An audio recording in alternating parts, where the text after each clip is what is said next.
एक बार की बात है, किसी नगर में एक राजा ने एक मंदिर बनवाया जिसमें श्री कृष्ण की एक मूर्ति भी रखवाई, लेकिन उसकी कभी पूजा नहीं की।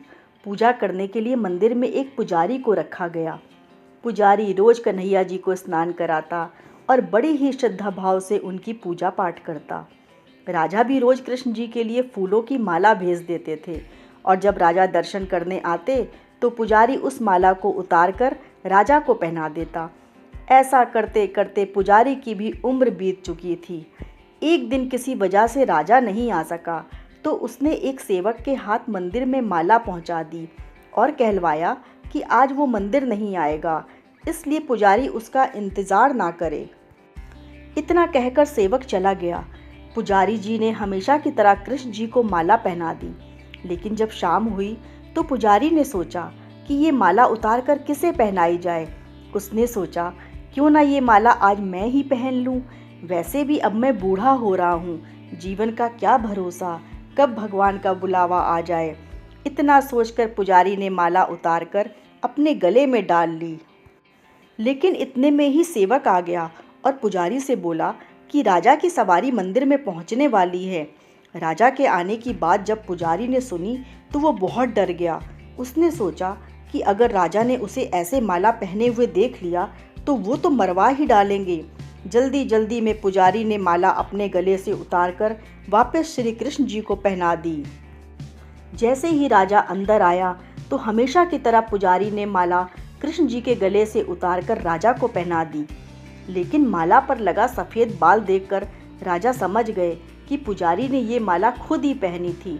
बस फिर क्या था, राजा गुस्से से आग बबूला हो गए और उन्होंने गुस्से से पुजारी से पूछा कि माला पर सफ़ेद बाल कहाँ से आया। राजा की बात सुनकर पुजारी बहुत डर गया और बोला, ये तो कृष्ण जी का है। अब तो राजा को और भी गुस्सा आ गया, क्योंकि श्री कृष्ण तो भगवान हैं और उनके बाल सफ़ेद कैसे हो सकते हैं।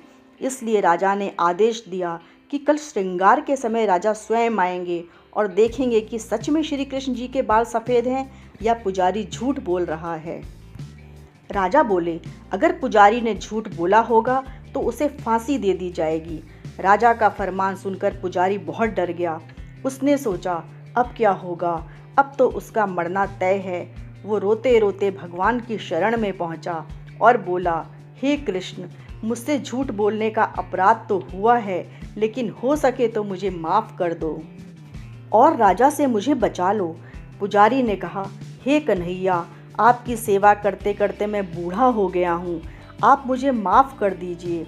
यही कहते कहते पुजारी को नींद आ गई और जब उसकी आँख खुली तो सुबह हो गई थी।